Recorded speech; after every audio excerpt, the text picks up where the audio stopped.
Hi, everyone. Thanks for tuning in to this seminar for CDL's 2021 online open house. I hope to see you all in person really soon, but in the meantime, enjoy this presentation. So this presentation is on research that we've done looking at the yields and sustainability of various early tapping and taphole rejuvenation strategies. And so when I'm referring to taphole rejuvenation strategies, what I'm talking about is making a single taphole and then subsequently doing something to freshen it, to either ream it wider, drill it deeper, or even both. And so there's a lot of different reasons why producers might be considering either early tapping with or without some kind of subsequent rejuvenation or freshening. And one of the reasons is simply to maximize yields. So to potentially take advantage of the early sap flows that occur in, say, early January or even November and late October, just to increase the overall production for the year. And kind of on a similar note, there are some practical reasons why people consider tapping early. And, in a large operation where you've got 30, 50, 100,000 taps, tapping early without any kind of freshening, tapping early is simply a practical necessity in order to make sure that you have all of your taps in before the standard spring sap flow season begins. And so, but there are other sort of more pressing reasons that producers might be thinking about some of these strategies, especially taphole rejuvenation strategies. And one is to simply mitigate the trend of the earlier season end. So we've seen over the years both, and we can see this with several indicators. One is the NAS data that shows the season open and close dates, which have been trending towards ending earlier since that data has been being collected. But we can also see this in things like looking at when bud break occurs each year. And this graph here actually shows the date of bud break at the Proctor Center since 1990. And you can see that it fluctuates around the mean for each year. There's variation every year, but overall, the long-term trend since that data was begun to be collected is for bud break to occur earlier and earlier. So our season is ending earlier. And so early tapping is one potential way to potentially mitigate the loss of production, or basically sort of adjust to that new normal of an earlier season end. But especially in a year like this one, what's fresh on all of our minds is potentially using some of these strategies to mitigate the risks of an unusual or really terrible standard sap flow season. And when I was first doing this work and making these presentations, I would always point to 2012 as sort of the indicator poster child of the type of year that causes us to think about doing some of these strategies. 2012 was a year where we had very early warm temperatures right in the heart of the maple production season that caused the season to end early. But there are other ways that we can sort of Mother Nature and what we're given in terms of the weather conditions can impact our standard spring sap flow season. So we can have a cold season with fewer than usual sap flow days, or a warm season with fewer than usual sap flow days. And thank you, 2021. You appear to have given us all three as a super great gift. Added to very low sap sugar content. So after a year like 2021, I'm sure that many of us are thinking even more about some of these strategies, tapping early, or with or without these subsequent rejuvenation strategies. We're thinking about these to possibly mitigate some of the negative impacts that we saw based on what Mother Nature gave us to work with this year. And so, like much of what I do in maple research, tapping in the fall and investigating tapping early is certainly nothing new. People have been looking at yields from tapping in the fall all the way since back in the 1960s and as recently as 2008. But even with this more recent study, well, I should say, first of all, that none of these studies found any gains in yield from tapping in the fall. But even if we look back as recently as 2008, since that time, the level of vacuum that we're able to achieve with the Taphole, our sanitation practices, and basically lots of different factors have come into play to actually really potentially make tapping in fall a little bit potentially more beneficial than it was even in 2008 with some of the newer practices that we're able to implement. So we felt that it was worth taking a look at again. And so there's a lot of questions with respect to these strategies, and certainly chief among them are questions related to the actual yields that we're getting and the overall economics of any of these strategies. So obviously the biggest question is, with any of these early tapping strategies, with or without subsequent rejuvenation, are we actually getting more sap than a standard spring tap hole? Or does it just kind of feel like we're getting more sap because maybe we ream that tap hole and we get some good sap flow for a couple of days? Or, we're collecting sap for months and months during the season, so it sort of feels like we're getting more. Another question related to this is actually the flip side of that. Are some of these strategies going to give us potentially less sap overall due to earlier taphole drying and the wound response of the tree? So in other words, if we tap in the fall, even with subsequent rejuvenation, has there been enough compartmentalization of that wound to actually reduce overall yields? Basically, it can't be compensated for even if we go in and freshen that tap hole later. And then the bottom line for all of these is, even if some of these strategies give us more sap than standard tapping, is it enough to actually increase or offset the increased costs of implementing these strategies? And those are costs in terms of actual labor. Like obviously some of these we're visiting the tree twice, using new spouts, and certainly there's a cost in the additional non-conductive wood that we're adding with some of these rejuvenation strategies, or with all of these rejuvenation strategies. And that kind of ties into the many questions related to the sustainability of these practices. So with rejuvenation treatments where we're reaming wider or deeper or both, we know that we're going to get a greater amount of non-conductive wood because we're making a bigger hole than our single tap hole. But the question is, or one of the questions is, are we potentially getting disproportionately more non-conductive wood than a single undisturbed tap hole of the same size? So that is a potential question that's really important to answer, because obviously the amount of non-conductive wood we're adding is ultimately going to impact our long-term yields. So if we're adding a whole bunch more, then that is going to be potentially shooting ourselves in the feet for our future yields.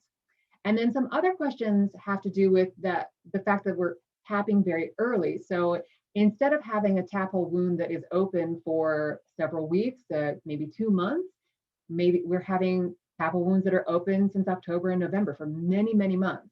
Is it possible that that might make that tap hole and that particular tree at an increased risk of infection and subsequent decay? That is something to consider. And then a third issue, which is really important to consider, but also somewhat difficult to wrap our heads around experimentally, or basically to answer experimentally, is these early tapping strategies involve removing carbohydrate resources, sugar resources from the tree during a pretty critical time for the tree. And I'd like to show this slide, or this figure, even though it's a pretty old one, but it shows really nicely what the concentration of sugar is in the xylem sap all throughout the dormant period. And so what we're used to focusing on is the xylem sap sugar here in March and early April, basically when the concentration of sugar in the xylem gets really high as the tree begins to exit dormancy. And it is typically, or in sort of traditional maple production, it's this particular area or period of time that we're focused on and that we're harvesting that sap that has those carbohydrate resources in it. But with fall tapping and early tapping, we're exploiting or extracting those carbohydrate resources throughout this dormant period. And the reason that there are sugars there in the xylem sap to begin with throughout this period is not just kind of by happenstance that they happen to be there, but they're present in the sap at that time because they're important for the tree to be able to survive during that dormant period. So while the trees don't have leaves on them, there's no way for them to conduct photosynthesis to make sugar to make food. And so it's those stored sugars, both in the wood and that we see in the sap during this time, that the tree is relying on to stay alive while it doesn't have leaves to photosynthesize. They also do other things like protect the tree from freezing, the trees and tissues from freezing, as well as helping to reestablish the water column as we get closer to the end of the back into the growing season. But the bottom line is they're important for the tree. And so if we are, instead of just focusing our sap extraction, our carbohydrate extraction on this small period of time, but instead moving it toward the entire period of time where the tree has no leaves, then perhaps we might be having some bigger impact on the tree health and longevity than we are with standard spring tapping. That's a really difficult question to get our scientific question answering around, but it is something worth keeping in mind. And we'll come back to, it's something especially on our minds after a year like this one, where we have very low sap sugar content overall. So keep this in mind, and we'll talk about that a little bit later on in this presentation. So when it came to doing the study that we were going to do, I just talked about all sorts of complex questions, but really anyone that knows me knows I like to keep things simple. And so when beginning to investigate this question in this area, this topic, we wanted to basically see if there was a there before going on to investigate any of those more difficult questions. So in other words, we wanted to see whether any of these practices actually resulted in net increased yields and net overall benefit relative to standard spring tapping before we even worried about whether they were sustainable or not. Because obviously, if they're not going to give us any more yield or any greater net yield, then they're not worth doing in the first place, and we can just throw them away. So the objective of our study was to determine if any of these early tapping practices, with or without rejuvenation, led to overall net increased yields relative to standard spring tapping. And I just want to mention, because it's very important to mention, that this study was initially funded by the North American Maple Syrup Council Research Fund, as well as the USDA ACER Access and Development Program. And then, as you'll see in a moment, the equipment costs for this particular study were really, really high. And LaPierre Equipment was able to help us make this affordable to be able to purchase the equipment for this study. So we want to thank all of the sponsors that made this study happen. It's very, very important, and we really thank them. So how do we do this? Not easy to do in practice, but easy to think about in the setup. So we had 7 different early tapping and rejuvenation treatments, which I'll show you in a minute, plus a springtime tapping control. So that's a total of 8 different treatments. And we had 10 trees in each of those treatments, so 80 trees total. In each of those treatment groups, the average diameter of the tree was 13 inches, and the diameter was stratified across the group. So in other words, the size of the trees were equal in each of those 8 different groups of trees. Each one of our trees was tubed or plumbed separately into its own 30-gallon sap collection chamber. And so now if your mind is going to your maple equipment catalog, you can kind of understand how expensive this was to do. And so each one of those trees is plumbed into its own separate sap collection chamber. The whole system is under vacuum.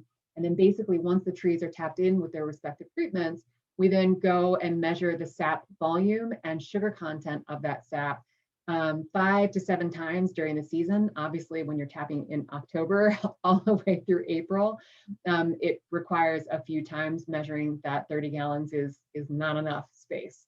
And so then at the end of the production season, we're able to calculate the total yield, both the sap and the syrup equivalent yield for that tree. And then we can use that to calculate the average total yield for each of those 8 different treatments. And then in addition to that, we repeated the study exactly the same, or almost exactly the same, for 3 years. And that enables us to calculate an overall average over 3 years with different weather, et cetera, an overall average for all of these treatments. And that's pretty important to do in a study like this, where the weather in one fall for sap flow could be really different from the weather the next fall. And so it's really important to do a study like this for multiple years so that you can see over time what the actual average of one of these treatments is going to be. And so here are our treatments that we used. So all of our treatments are relative, or were relative, to a standard spring taphole. So our spring control treatment was a 5/16 inch taphole with 1.5 inch depth, tapped at the normal time, basically for the Proctor Center's production operation. And so for us, just like you, that is a balance between the weather that's happening at the time, as well as the operational needs, sort of the way our operation works. So this tends to be just after the midpoint of February for us and doesn't vary too much from year to year. We had 4 fall treatments, fall tapping treatments. So we had fall control tapholes. These were tapholes that were the same size as our spring tapholes, but they were tapped in the fall, and then nothing else was done to them. We had a fall deeper treatment. So these were tapholes that were the same dimensions as our spring controls, tapped in the fall, and then subsequently re-drilled deeper to 2.5 inches on the same date that we tapped our spring control trees. And then we also had a fall Riemann deep treatment. These were tapholes that we put in as 1/4 inch tapholes in the fall. And then on the same date as our spring tapping, we reamed them to 5/16 inch and also deeper to 2.5 inches. And then we had this 4th fall treatment, which was fall second hole. Basically, we put in a standard taphole in the fall. And then on the same date as our spring control trees were tapped, we drilled a completely separate new taphole 2 inches higher than the first. And it looked like this. And the thinking behind this treatment was perhaps we could get the sap yields from not just a freshened taphole, but from an entirely new taphole, but by putting it in directly vertically above the first taphole, that we might be able to reduce or limit the overall development of non-conductive wood, because we would be tapping into basically the area where the first hole was going to develop non-conductive wood. That was the logic behind that. You'll see how that worked out in a little bit. All right, and then we also had 3 winter or early winter treatments.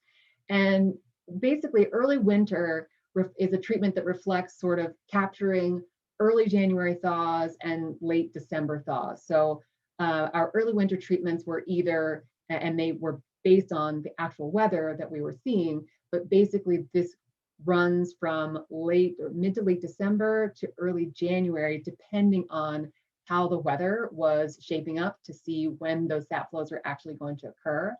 The fall treatment, basically that one is applied. Certainly the leaves have to be gone, so the dormant season has to have actually started, and then temperatures have to have dropped below freezing in order for that to occur. So basically we did tap these treatments in after we reached below freezing in the fall after leaf drop. And so this varied from year to year. And for our second year, we did all of the same treatments. Like I said, we basically repeated the same study for 3 years. The only difference here was we set our basic or controlled depth to 2 inches rather than 1.5, because this was a little bit more reflective of practices that we use at the Proctor Center, or we were using at the time. And then in the 3rd year, we had a minor variation in what we were doing. We got rid of that fall second hole treatment, which, as I said before, I'll tell you all about later on. And in its place, we looked at late season reaming. So all of our reaming and rejuvenation treatments here were based on tapping early, or at least in early winter. But of course, there are obviously many people interested in just reaming spring tap holes for the end of the production season. So we added that treatment in the third year. Those were tapholes that we tapped on the same date as our spring control trees. And then later, after the temperature had reached above 50 degrees on 4 days, we re-drilled them deeper to 2.5 inches. And that 4 days of 50 degrees is something, a threshold that Steve Childs from Cornell has noted over his work over the years, that is basically a threshold where taphole drying really starts to speed up. And so that's what we used as our indicator for when those tapholes should be redrilled. And so I just have here in this figure the various dates of the treatments for the different years, just to show that how things can really vary, which you all know, you see this every year. But so our springtime tapping date, like I said, doesn't vary that much. It's based not just on the weather, but it's based on how our operation works. So it's pretty tight from year to year. And then the season end actually ranged all the way from the end of April to the beginning of April. And I should point out that for all of our studies, all of our studies on sap yields in particular, the end of that study is when we begin making buddy, or realistically making sev, in our operation. So once we start to make that late season off flavor, we stop our sap yield experiment. So any of the yields that you're seeing represent basically retail grade zero. So in 2018, that was all the way up to April 23rd. In 2020, we actually didn't get there. We never made buddy or late season off flavor in our operation. On April 8th, the trees just stopped running based on the weather and the way that the season had gone. So there was a lot of variation in that each year, as you all know. And then you can see that there's a pretty wide or somewhat wide variation in when we did our fall treatments and winter treatments based on the weather. So we were everywhere from the third week in October to just after the first week in November for our fall treatments, and everywhere from just after mid-December to all the way to January, mid-January for our winter treatments. And again, this reflects the variable weather in those years. And I do have, before I go there, so here are just some pictures of the equipment that we use. So you can imagine there are 80 of these. There's quite a bit of infrastructure to take care of. And one really important thing to point out about how we did this study, these are 30-gallon collection chambers, but especially when you're tapping in the fall and early winter, once the temperature goes below freezing, it stays below freezing for a really long time. So in order to be able to actually measure the sap volume and sugar content throughout that period, we actually had to put separate empty containers within our 30-gallon canisters so that we could extract those, replace them with an empty one, and bring them inside to thaw out so that we could weigh them to get the sap volume, and also measure their sugar content so that we could calculate the overall yield. So it was already difficult to do, and it actually was even more difficult to do than it looks like. So a lot of effort definitely went into doing this. And what I started to say earlier, I put in this presentation the temperatures of the different years that we did the study, to kind of just illustrate that it varied from year to year and that there are different numbers of sap flow days in each of the years. I'm not going to spend time on this, but you can, pause your presentation, pause this video, and check it out yourselves to see if you are interested in it. But definitely there's differences in days of sap flow in these fall and winter periods, and how good they are in the different years. All right, so all of that preamble to get to one figure, one graph of results. These are the overall averages for the 3 years for each of those treatments. And these results are total syrup volume, so not sap volume, but actual syrup equivalent. But instead of being presented as pounds per tap or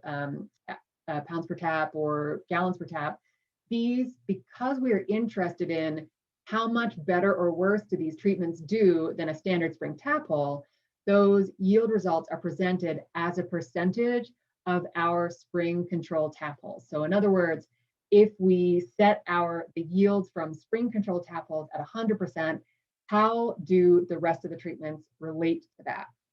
And so if we start over here on the left, we can look at all of our fall treatments.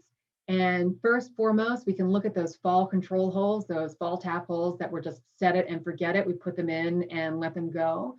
And you can see that over the 3 years, on average, they yielded 84% of the syrup volume of our standard spring control holes. So in other words, on average, about a 15 to 20% reduction in yield relative to standard spring tapping. So definitely no benefit in capturing those early sap flows from doing that.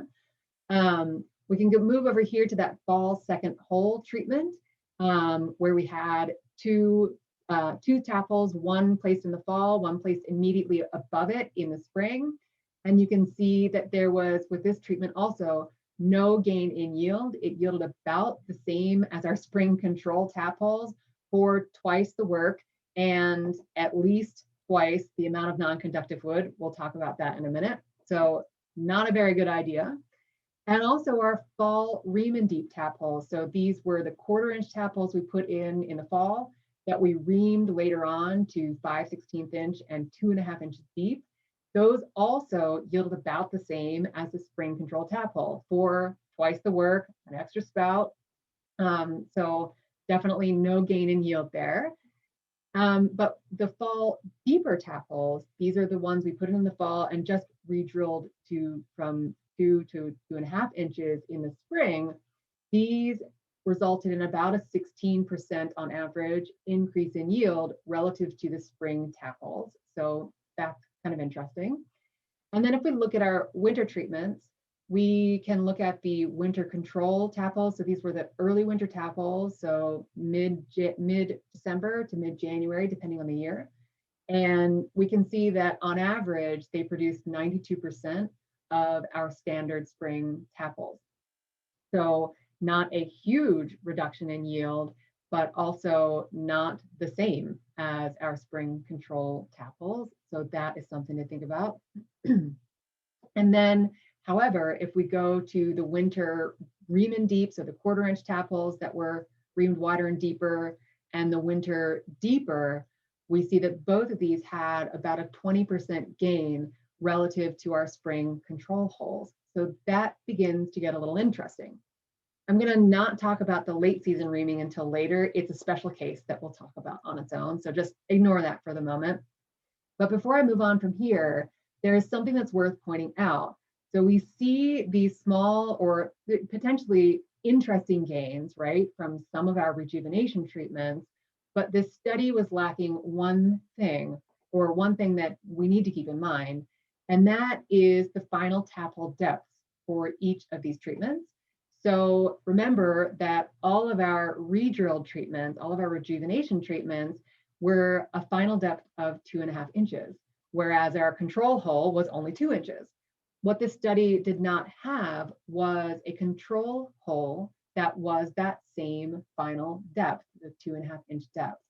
So what I can't say from these results is actually how much of the gain in these freshened or rejuvenated tapholes, how much of that was from capturing early sap flows versus an extra 1/2 inch of depth. And, you know, we have another study at the Proctor Center that was recently published in the Maple Digest that you may have seen and that I've reported on in other places. That study showed that you really don't get too much gain in yield, if any, by going from 2 to 2.5 inches. And so if you extrapolate those results to here, you could say, well, we don't expect much of that gain to be because of just the extra 1/2 inch. It's more likely to be because of capturing those early sap flows also. But because we didn't measure it directly in this study, I can't really say that. So it's an open question. And I'm hopeful that some of the other teams doing some work in this area currently, like at Cornell and WVU, I hope that their studies will help elucidate that, help clarify how much of the gain is from early tapping and how much is from that final taphole depth. So this is as good of time of any to talk about this year, right? So as we were going through the fall of 2020 and we're experiencing what was going on, all of us at the Proctor Center were like, man, it's too bad that that study is over. This would have been the perfect year to look at the yields from tapping in the fall. And certainly we had a lot of weather in the fall of 2020 that was very conducive to sap flow. And so a lot of people have asked, even us, have posed the questions to ourselves, would have tapping in the fall in 2021, a year like 2020, would tapping in the fall in a year like 2020, would that have actually resulted in a better overall yield than we had seen in the years that we did this study from 2017 to 2020? And the answer is obviously I don't know, because we didn't do the study. So I can only give you my speculation, and that is, you can see here that we had a lot of days of decent sap flow weather in the fall, for sure, no doubt about it. And this was after we had the first freeze. So potentially, and we all know, many of you were making syrup on Christmas Eve, so most, that counts as early winter, so that's a different story too. But anyway, back to the fall. My hypothesis is that, first of all, my hypothesis is that we may not have actually seen yields from fall tapping, even in a year like this one, be better off or much better than we observed in the study, the 3 years that we did the study.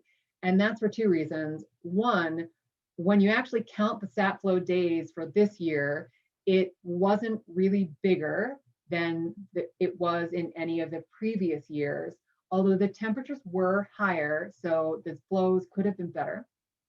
And then, but the big kicker, I think, is here, where we had, at least in northern Vermont, at the Proctor Center, we had temperatures for numerous days in a row that were 65 degrees and above 70 degrees.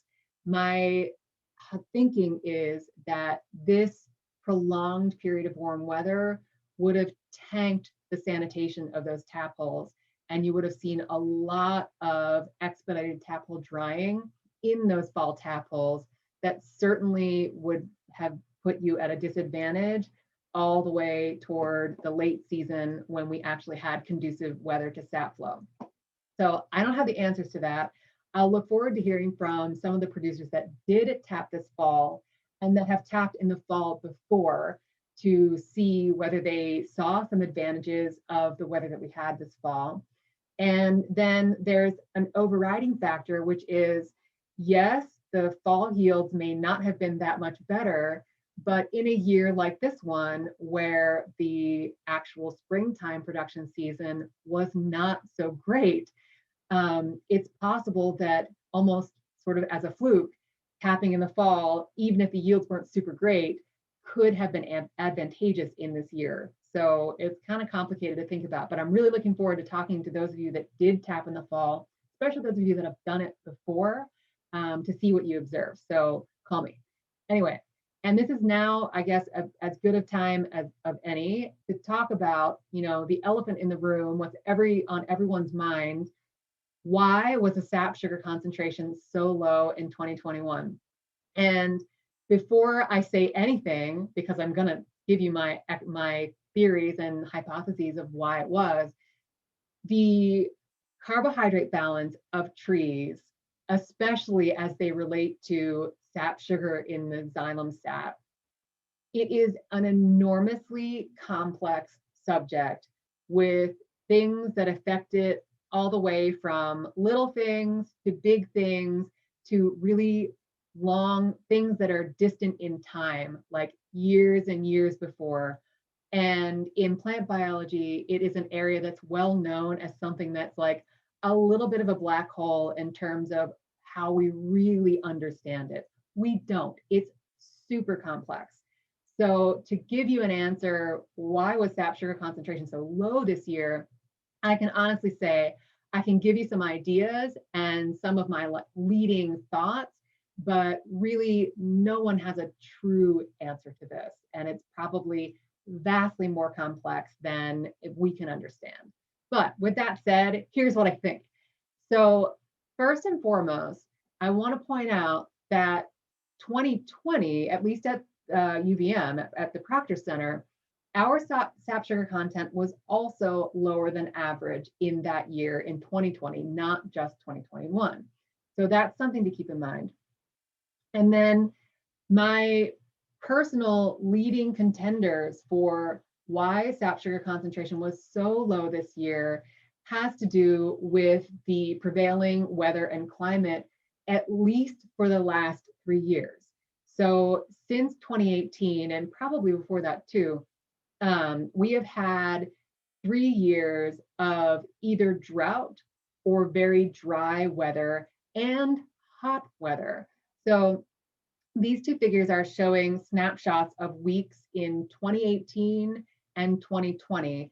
And so you can see, even in just these 2-week periods, that you have widespread areas of drought to abnormally dry conditions. And one thing that trees really don't like, especially in the growing season, is a lack of water. So what happens is, when in a response to a lack of water, the leaves, the holes in the leaves that allow water to escape, close down to help prevent water loss. It's a good water saving strategy. But the trade-off, the loss in doing that for a tree or any other plant, is those holes are where carbon dioxide for photosynthesis comes in. And so not only are you kind of slowing things down just because there's not a lot of water, so photosynthesis doesn't happen really well, nothing happens really well when you don't have enough water, but by reducing the amount of carbon dioxide that get in for photosynthesis, it decreases photosynthesis way down. And already, if you have lower rates of photosynthesis, you're making less carbohydrates, which means you have less sugar to store that will subsequently be in xylem sap. Now, in addition to this, these weren't just dry years. These have been extremely hot years. And actually, so if we look at the 10 warmest years on record from NOAA, we can see that 2018, 2016, 2017, 2019, and 2020 are in the top 6 years of the hottest years on record. And that doesn't just make drought. Of course, it makes drought worse, but it also, the higher the temperatures are, the higher the respiration rate of plants are. So in other words, as it gets hotter, they start using more and more of their fuel, even if they're not making more of their fuel through photosynthesis. So hotter temperatures mean that trees are, like it or not, consuming more and more of their carbohydrate resources just to exist. And this can be especially impactful to a tree when it happens in the fall, because photosynthesis is already lower, so it just kind of fuels, kind of feeds into itself. And you can see that especially in 2018, that the dry conditions and real hot conditions actually happened after the growing season. So after the main part of the growing season for plants, so late August into the fall. All of those things function to reduce the amount of sugar that is available to store in the wood that will subsequently be in the xylem sap when we go to harvest it in the spring. Seed production can also contribute as another sink, another use for the carbohydrate resources, and we did have some seed production in most of these years. And of course, we have during the season some factors that add to that. We have already low soil moisture and very few freeze and thaw cycles and many consecutive warm days. And so the enzymes that are responsible for converting the stored sugar from starch into sucrose and loading it up into the xylem sap where we collect it those enzymes are triggered into action by fluctuations around the freezing point. So you've got to have those freeze thaw cycles in order to get those enzymes active and get the starch converted to sucrose and loaded into the xylem vessels. So in a season where we also didn't have very many of those, it sort of contributed even more to the problem that we're having. So this is something, or the effects of this are something that we actually saw pretty dramatically in one of our other studies at the Proctor Center. We have this study, I'm sure many of you have heard me talk about it a lot of different times, a study of the impacts of tapping and sap collection on tree growth. So we have a lot of trees out there that are in the same stand that have either never been tapped or tapped with gravity or gravity collection system or vacuum collection. And we've been doing this study since 2013. And you can see that in the beginning of the study, this is the average diameter of each of those, the trees in those treatment groups each year. So you can see that at the beginning of the study since 2013, we're rolling along, the trees are adding new growth each year. And then after that 2018 season, there was no growth at all. And although it picked up a little bit in between, my suspicion is that when we go back and measure these trees this fall, we will see very, very little, if any, growth. So this is something that we're seeing not only in the sugar content of our sap, but also in the radial growth rate of trees. You know, not enough sugar to live, not enough sugar to store, not enough sugar to grow. And so this is something, you know, that will be really interesting and important to keep our eyes on. And yeah, so that's what I have to say about that. Anyway, after that long digression, let's get back to this study. So I promised I would say a little bit on its own about that late season reaming treatment. And like I said before, we reamed those tapples. We tapped them all in the same time in the spring. And then after those 4 days of temperatures above 50 degrees, we re-drilled them deeper. And so that was March 30th of that year. And the season actually ended just 9 days later. So abruptly, sap stopped flowing. So when I looked at the data and saw that those late season ream tadpoles had outproduced the spring control tadpoles by 18%, I was impressed. I was surprised and impressed. In 9 days of like not that great weather, those trees produced 18% more sap than the control tadpoles. So initially I was, like I said, I was impressed. However, because we were doing the study the way that we did, with being able to extract those containers and measure the sap flow and the production at the various time points of our study, I was able to look back and see what the yields were before reaming and after reaming. And when I did that, I got disappointed. My bubble was burst. So if we look at the yields before we reamed them from those two different treatments, so this is the spring control, and these are the trees that we would subsequently redrill. Before we touch them, the late season ream trees were already outproducing the spring controls by 1/10 of a gallon. And I have no idea why. I really don't. This is just one of those fluky things. But for whatever reason, those trees, before we even touched those tadpoles, they were outproducing the spring controls. Then during the sap flows after the late season reaming, the two treatments ran fairly equally. So this 18% gain that we saw, or improvement that we saw in yield, doesn't appear to be from late season reaming. It appears to be an artifact of the fact that these trees were just running better before we actually touched the tadpoles. And like I said, I have no idea why. We do see things like this happen in experiments, and it is a hugely important reminder of why we do studies more than 1 year. If I had just done this and saw that gain and said, woohoo, 18%, everybody go ream your tadpoles, it would have been a mistake, because that gain in yield appears to have had nothing to do with Riemann metabols. So again, these are studies or treatments that other teams are looking at. So although our study suggests that there's no gain here, those other studies by other groups, Cornell, WVU, will hopefully help elucidate some of these impacts on yields.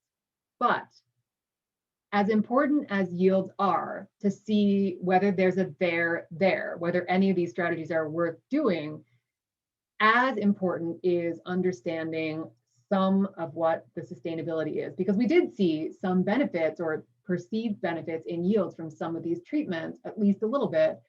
So it's important to take a look at, well, what are we doing? Is this a sustainable practice? So what about non-conductive wood? Like I said before, we know we're making bigger holes. Bigger holes generally make more non-conductive wood, but the question is, how much more? And how do we balance this between the amount of additional sap that we're getting versus the amount of additional non-conductive wood?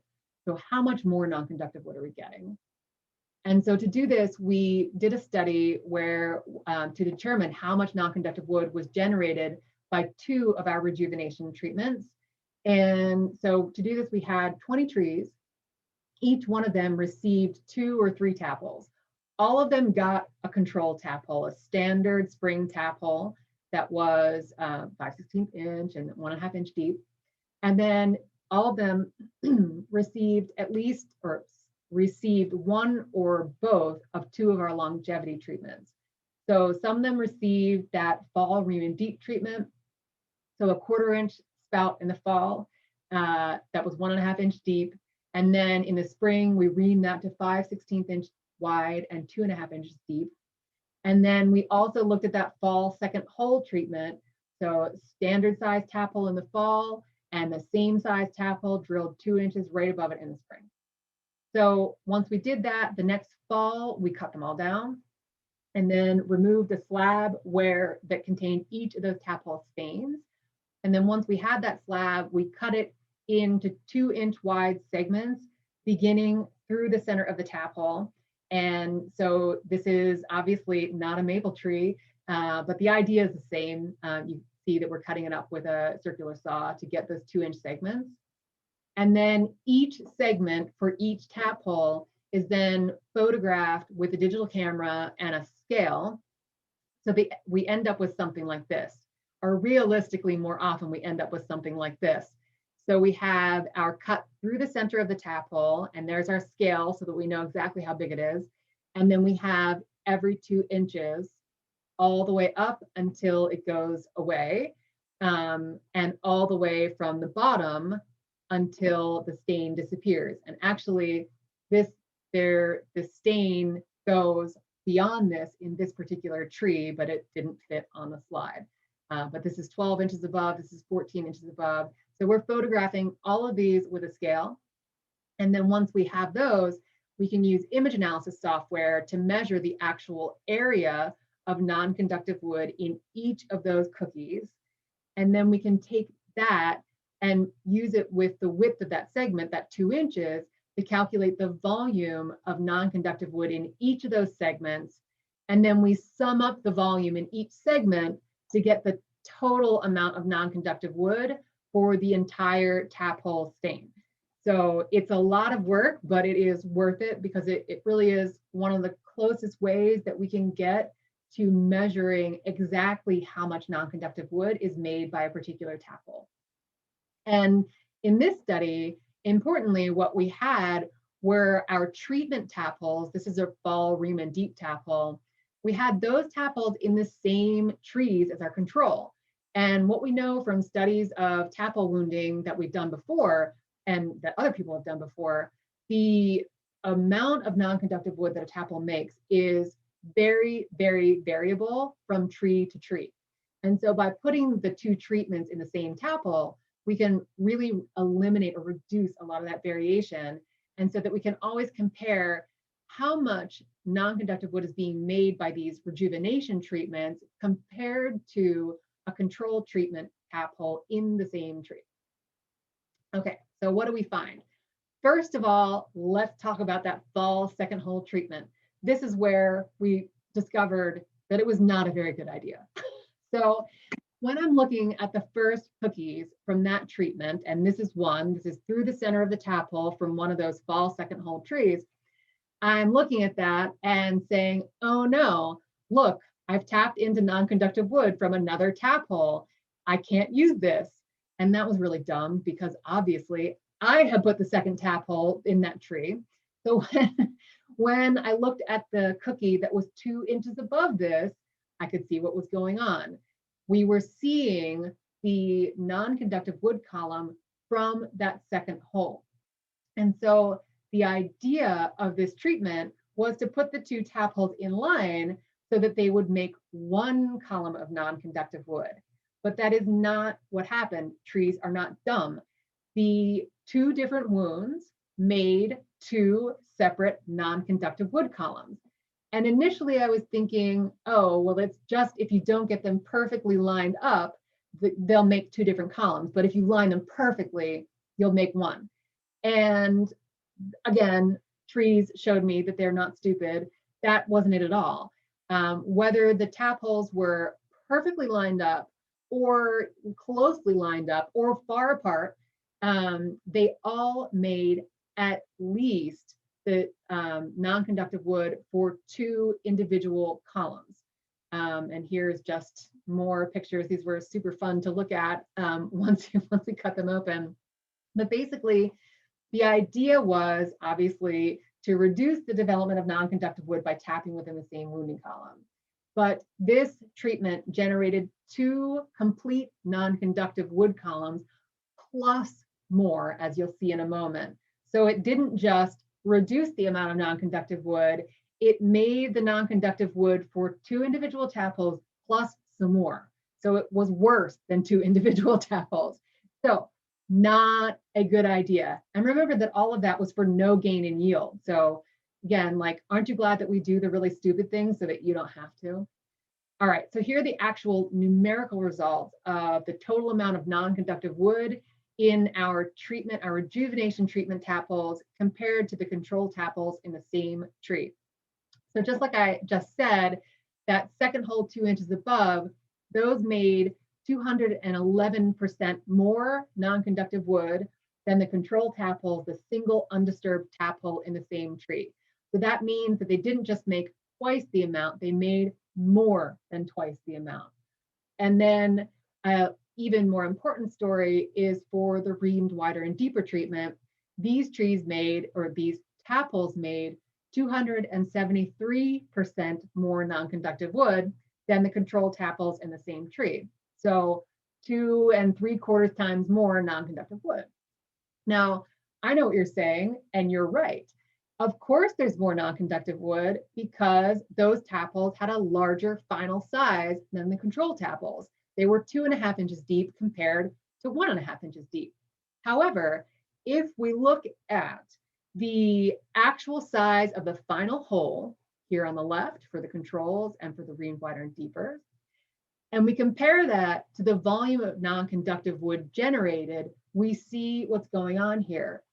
The control tap holes generated about, the non-conductive wood was 38 times the volume of the hole. So that's a lot, but that is what it is. The reamed wider and deeper treatment tap holes generated 61 times the volume of the hole's worth of non-conductive wood. So the non-conductive wood was 61 times bigger than the size of the final hole. So in other words, these rejuvenated tap holes generated proportionally more non-conductive wood than a single tap hole of the same final size. So they aren't just making more because they're bigger holes.